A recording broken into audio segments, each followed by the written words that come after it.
हरखाब बे कन्टेन्टखौ लानानै फैनाय जादों।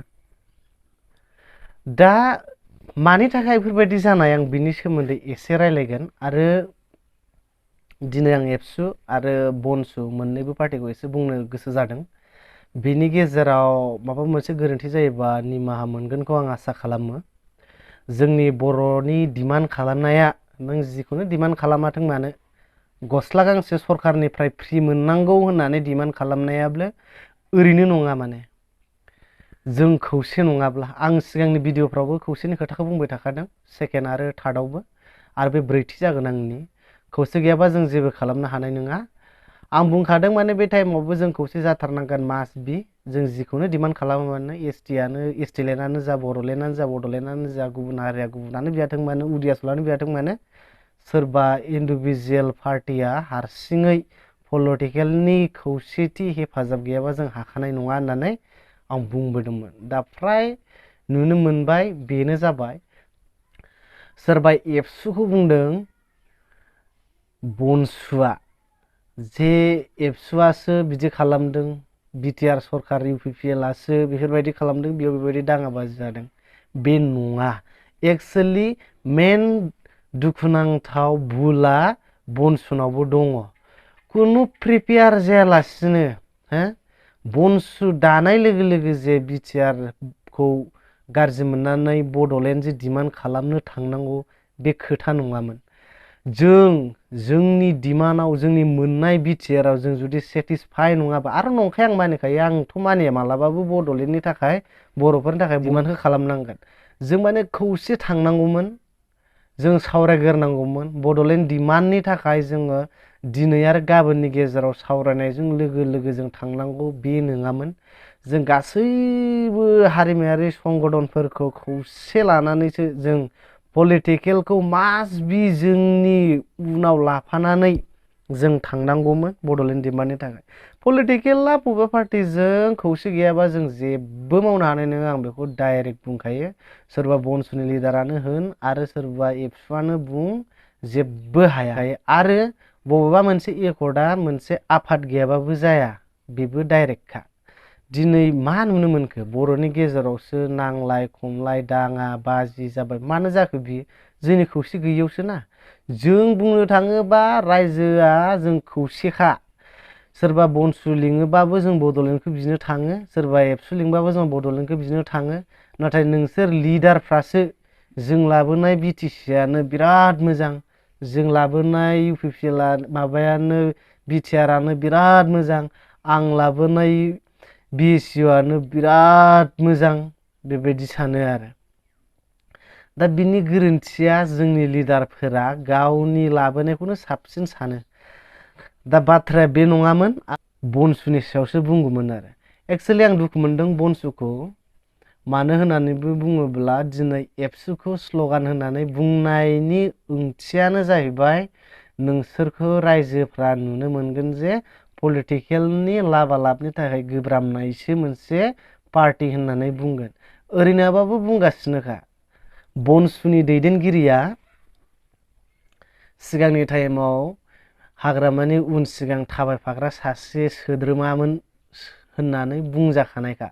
आरो बिनि सायावबो नोंसोर दिनै प्रुभ खालामनानै दिन्थिनानै होनो हायाखै जे जों पलिटिकेलनि नङा होननानै।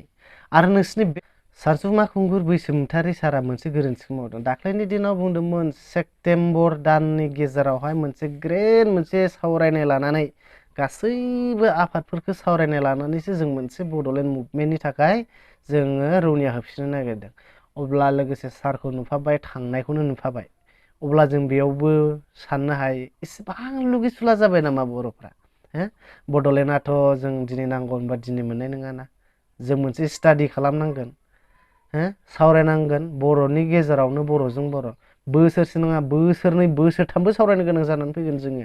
बड'लेण्ड दाबिनाया मोजां जागोन ना उदियासल दाबिनाया मोजां जागोन, बेफोरबायदि आरोना। जिखुनु डिमान्ड खालामा मानो जों बर'जों बर' खौसे जाथारनांगोन, पलिटिकेला खौसे मास्ट बि जाथारनांगोन।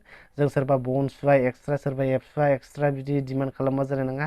आरो एबसुनि मोनसे गिदिर गोरोन्थिया जादों, बिटिआरनि इमप्लिमेन्टखौ सावरायनो थाखाय थांनांगौआ जाय दिनखालि बनसुआ थांगोन बड'लेण्ड डिमान्डनि थाखाय बेसो जाबायमोन नामा ना नोंथांमोना मोनसे सिङाव दोनखोमानाय बाथ्रा दोनदों नामा दा नोंसोरथ' निस्सय सानजाखागोन बनसुनि दैदेनगिरिफोरजों जोंनि मावनो फैनाय खामानिनि सायावनो हेंथा होनोसो फैदों एबसुआ होननानैथ' मासबि सानजागोन आरो बिटिआर एकर्ड जाखांनायनि उनाव बिनि इमप्लिमेन्टफोरखौ बिनि दफाफोरखौ इमप्लिमेन्ट खालामनो थाखाय बेसेबां टाइम खैबार टाइम नोंसोरो टेबल टक खालामखो बेफोरथ' मोनसे बिराद गिदिर कुइसन जाहैबायना नोंसिनि सायाव बे आंखौनो एबसुफोरखौबो बुंनो सानाखै आरो आंबो सासे आं गावखौनो सानो आं बर' समाजनि मानसि हिसाबै आं जेसेबां बुङाथों मानो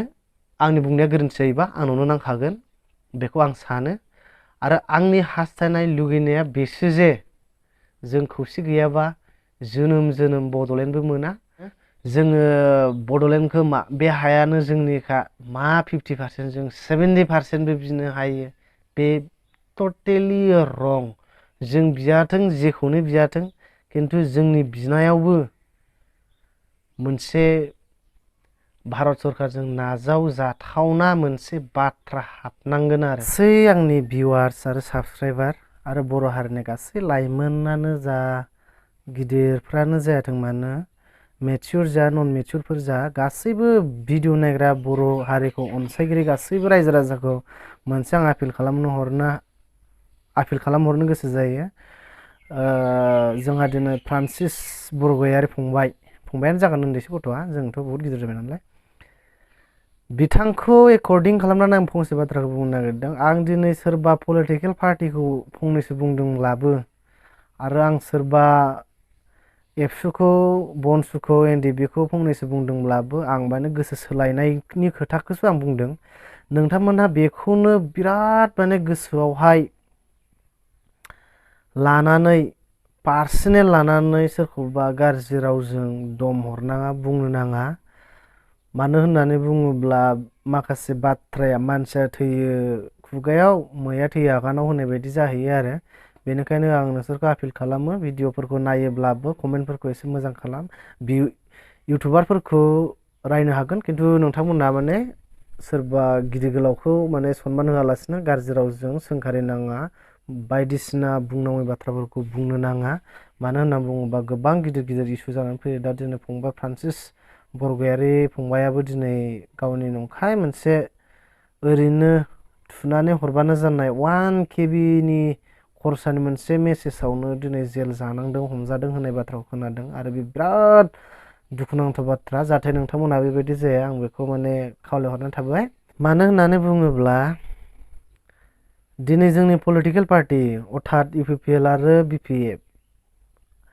बिसोरो अरायसम एनिमियाव थाया माने एनिमिथ' नङा बेयो माने बिसोरो बेबायदि एगेन्स्ट पार्टियाव थाबाय थाया मोनसे टाइमाव बिसोरो एलायन्सआवबो थानो हागौ आसाम सरकारनि उपद्रबखौ बानानै बा इमप्लिमेन्टफ्रा जाखांजोबोब्ला खौसेबो जानो हागौ बर'खौ जोंनिनो सरकारा सालायनोबो हागौ बिसोरो माने गावसोरनि लाबालाब माने भटिंनि थाखाय पावारनि थाखाय बिसोरो फंसे फंनै बाथ्राखौ दान्थे बिदान्थे बुङो गोबां बाथ्राखौनो बिसोरो साननानै हनानैसो बुङो खिन्थु बुंदोंब्लाबो बिसोरनि गेजेराव कनभारसेसन फन रायलायनाय बायदिसिना थायोबो जानो हागौ जों बेखौ बुंनो हाया पलिटिक्सजों सोरबा सासे इन्डिभिजुवेल मानसिया सोरनिबा बाथ्रायाव गाज्रि एसएमएस हरनानै लानो नाङा पलिटिक्सजों मानसिया इसेबां माने गोग्लैसोनानै बिसोरनि बाथ्राखौ लानानै गाज्रि राव बाहायनो नाङा मानो होननानै बुङोबा गाब्र'नाय मोनसे माने गोग्लैसोनाय फैयो आरो दा फंबाय फ्रान्सिसआ जेल जानांनाय बाथ्रायाबो बे उन्दै बैसोआव साननानै नाय किबा जानि दा हायार सेकेन्डारि फरायदों पिअ पास खालामदों जिखुनु जेसेबां लेभेलावनो फरायथों मानो सासे गथ'नाव पुलिस केस थायोब्ला इयुननि टाइमाव बिल्ड आप गावखौ मेकआप खालामनो थाखाय बहुद प्रब्लेम जानानै फैयो आरो बेनि थाखाय माने बे लाइमोन बैसो टाइमाव जेबो माने केस बायदिसिनाखौ लाजानायखौ आं लुगैया आरो दाला आं बुङो जिखुनु साख्रि बाख्रि नागिरनो थाङा मानो नों जोंनि बेकग्राउन्ड जोंनि पुलिस केस हिस्ट्रिखौ नायो भारत सरकारा बेनि थाखाय माने गाज्रि रावजों स्लाइं लेंगुवेजजों बुङोब्लाबो गाज्रि रावजों दा बुं सोंखारिनो नाङा सोरखौबा बुंदोंब्लाबो सनमान थानांगोन सार होननाय बाथ्राया थानांगोन गोसो सोलायनायनि थाखायसो बुंनांगोन बेखौ हुमखि होनो नाङा सोरनिबा पार्सनेल जानानै मानो होननानै बुङोबा पलिटिकेल पार्टिया बेनोखा